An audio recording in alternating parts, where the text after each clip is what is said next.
Hi, everybody. A lot of you know that I work in the theater department at Bethany Lutheran College. And we put in a lot of work to make our productions the highest quality that we know how to make them be. And we take a lot of pride in that. And that's why this video is really kind of a heartbreaker. So on Friday the 13th, March 2020, we were all working on the set that I'm showing you behind me here. This is the set for Treasure Island. And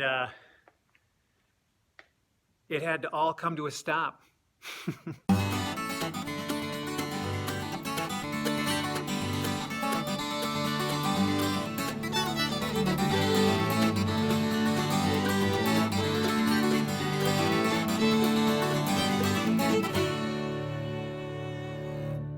Okay, just some quick background. Last spring, we were going to do the play Treasure Island. Well, Treasure Island got canceled because of the pandemic, but the set remained, which brings us to our dilemma right now. Let me walk you through what the set design actually looks like.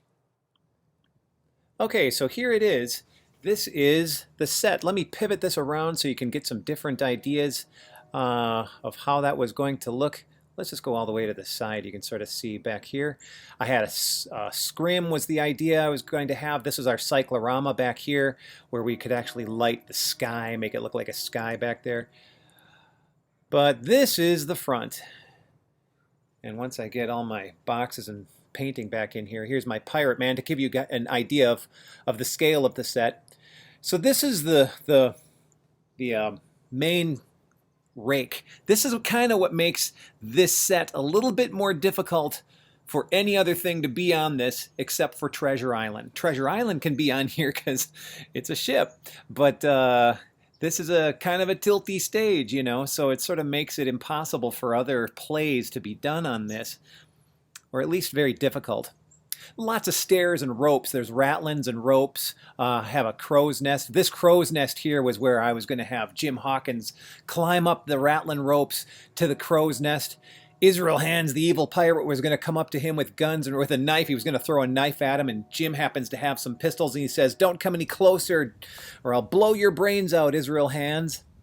And Israel Hands, of course, famously throws his knife at Jim Hawkins, and Jim Hawkins then does shoot Israel Hands. I had great ideas that Israel Hands would like fall backwards on the ratlin.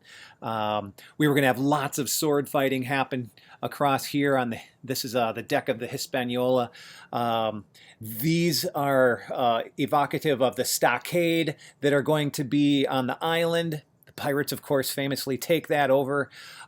This was going to be the upstairs of the Benbow Inn, and also is the upper deck of the Hispaniola. So the good guys are like shooting down on the pirates when the pirates are trying to hijack the ship.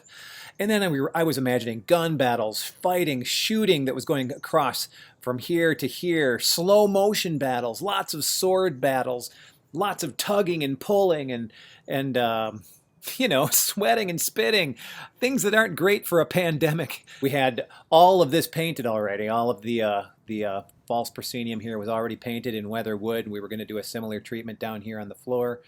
And then in other tones, we were going to have the floor painted like that too. But this gives you an idea of what the finished product might look like. We were going to have a lot of barrels and a lot of crates. We had ideas that we were going to, this is sort of a stylized version, so we were going to actually have light underneath the rake here, where we could have like beams of light that would shoot up from the deck. That was the hope, and that we would actually see things lit up. So these crates and ropes and buckets and barrels would all be in silhouette from light that was going to be shining from beneath the deck there. We didn't get that far because on Friday the 13th, March 2020, everything stopped. What I like about this set too is these ramparts up atop. You have these staircases that allow for people to go up and exit actually into the balcony. So in our theater we have a door that leads backstage here and a door that leads backstage on both the house right and house left. But same thing here. So these, we could actually have very dramatic entrances for actors we would have some platforming back here up in the balcony. They'd be able to enter down these stairs and then be prominently located right here on this rampart, and then the same over here on house right too.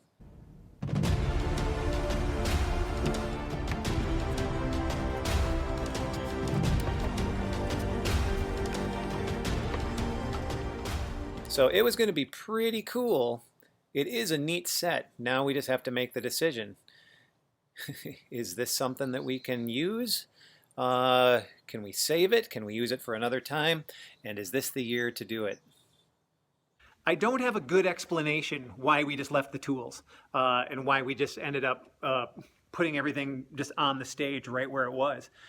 But that's what we did. So right on the stage, all over, kind of spattered around. Here would be a skill saw. Over here would be a screw gun. And we left them there for months.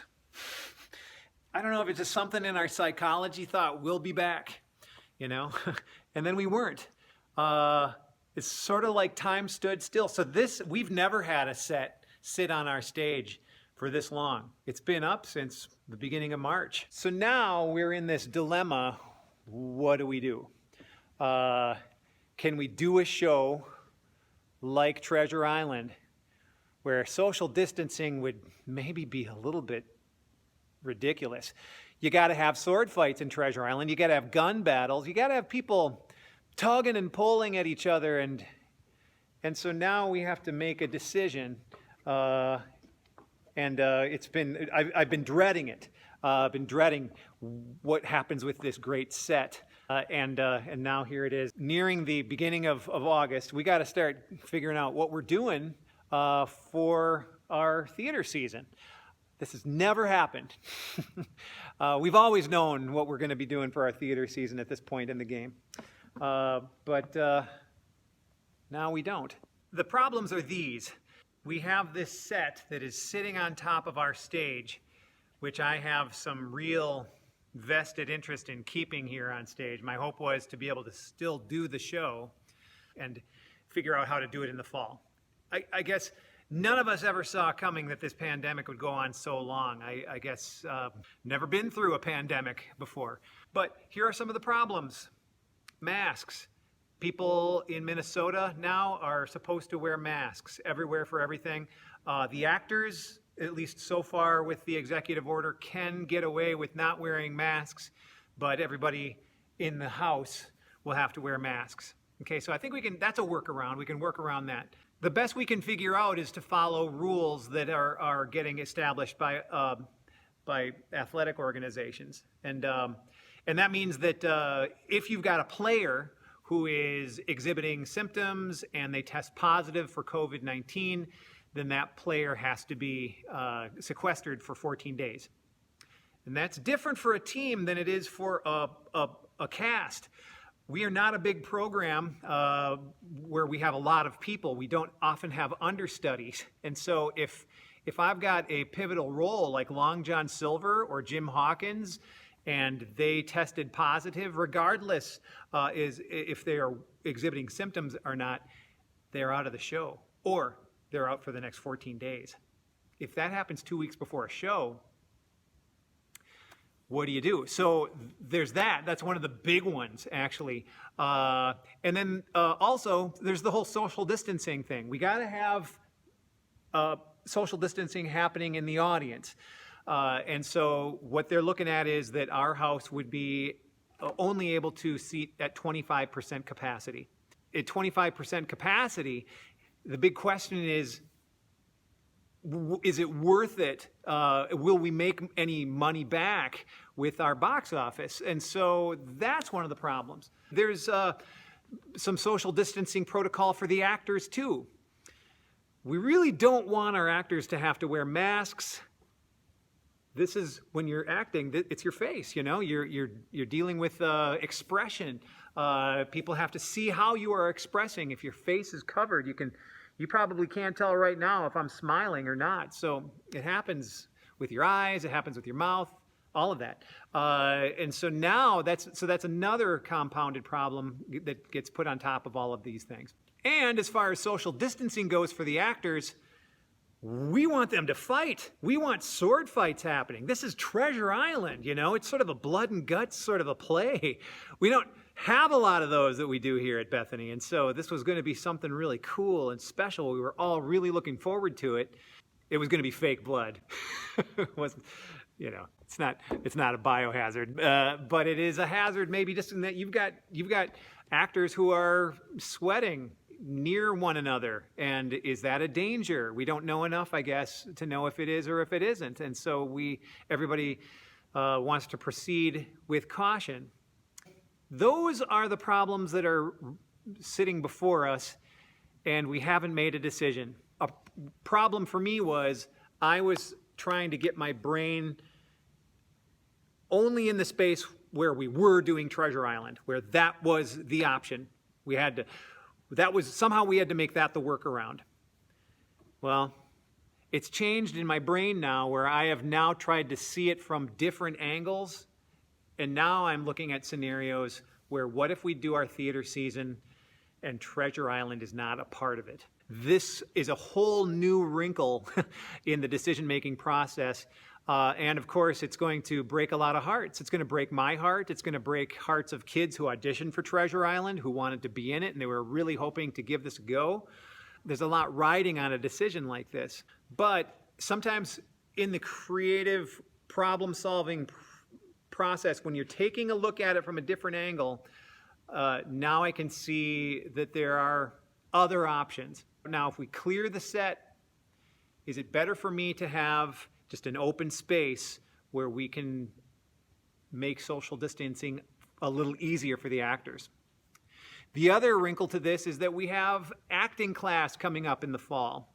My good friend Emily in the department is going to be teaching acting, and there's a classroom slated for her to teach that, but it might not be big enough for the social distancing that needs to happen for actors. So if we clear this set off of here, will that make room for her where she can actually do her class here in the theater and keep student actors safe that way too? We're trying to come up with all the different scenarios that we can do with what we've been allotted. We'll have to keep you posted as to what decisions get made. It's going to be a great season. It's going to be a great year. But first, we have a few obstacles we have to overcome. And that means loss either way. We have to make the decision that is going to have the least amount of loss for all of us, and for especially our students. We want to see them back here so badly. We really miss them.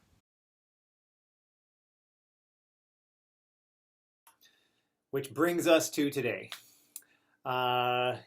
We did make the heartbreaking decision not to do Treasure Island this year, and I have just sent an email to the cast and the crew and to all of those involved, and it's a toughie. This was not an easy decision at all. And so now we have to make the decision of when to strike the set. The set is still on the stage, and now we got to take it down. So we will keep you posted on when that happens. That might be another video in the future. Look, I'd love to know your thoughts on this whole thing. These are unprecedented situations, crazy times. I've never dealt with anything like this in my career, and so if you feel like chiming in, if you have thoughts on this whole thing, leave a comment below. I'd be real interested in knowing what you have to say about it. So this is not the normal It's a Creative Life installment. This one is, it's life. I laugh because I hurt.